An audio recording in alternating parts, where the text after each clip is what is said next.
What's a new year in the East Asian culture? What does this culture tell us about how we live our year in our life? To learn this, you can just interpret the Chinese characters, which are in use by the East Asians for more than 3,000 years straight. Our first character for year is this one, which is said, "岁" in Mandarin or "sai" in Japanese. To understand its current shape, we need to take a look at how it was back in antiquity. 3,000 years ago in China, it was like this, in the shape of a battle axe.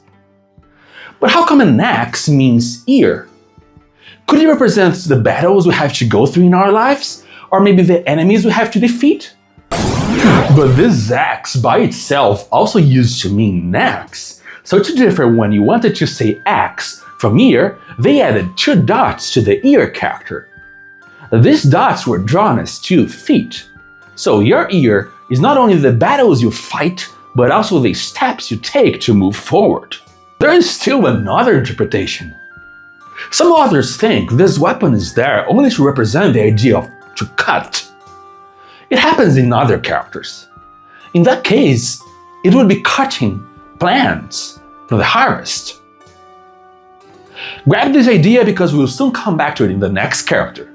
But first, let's take a look at how the ancient version became what we have today.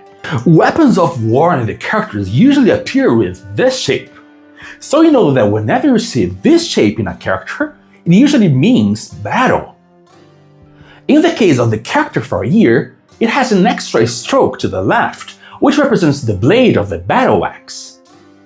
But you may remember that in order to become year, you also must add 2 feet representing steps. These 2 feet by themselves are another character, the character for to walk. But in that case, they got separated, one staying above the weapon and another inside it. And from the same idea of moving forward, battling and achieving results, we have all these versions of the ear character. I'll briefly explain the logic behind them. Since the bronze characters, they substituted one of the feet by the moon, referencing the moon cycle, which is roughly equal to 1 month and repeats along the whole year. The moon also appears in the simplified Chinese version of the character, substituting the weapon and the lower foot, while the upper foot takes a shape that is more clearly recognizable, resembling 3 toes. Did you see how the foot part appears in every version of the character? That's because it's really important for the definition of what's an ear to represent moving forward. So, did you move forward a lot in the previous year? Do you intend to do it on the next? Well, I'm here to help you move forward with Japanese and Mandarin, so make sure you hit subscribe so you don't lose any more of my content. The second character for a year we're going to look into is this one, which is read Nian in Mandarin or Nan in Japanese. You'll see how its idea is quite different from the one we just analyzed. To understand its current shape, again we should look at its original form. Originally, in antiquity, it was the drawing of a cereal plant above and a person below. It also meant harvest, which is related to year since harvests happen every year. In this case, year is represented by your achievements, everything you worked hard to reap this year. It's your reward, that's why it's a person carrying a cereal plant, the result of his labor. With time, the person gains an extra stroke, making it into the character for 1,000, which is a person with a stroke.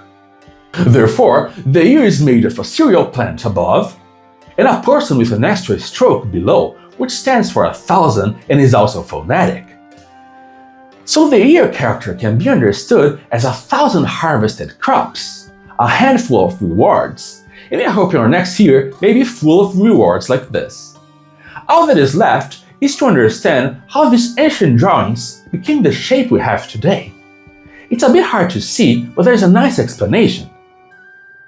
The 2 upper horizontal strokes are the 2 upper horizontal strokes of the cereal plant. The small dot we see to the left is actually the tip of the cereal plant, while the lower big horizontal stroke is the horizontal stroke of the 1,000 character. While the small vertical stroke we see in the ear character actually was originally a small horizontal stroke. So that's our ear, a permanent reminder of all the things we reaped and of what we will harvest next year. So which of the two ear characters more accurately represents the ear you had and the ear you want to have? Make sure you let me know in the comments below.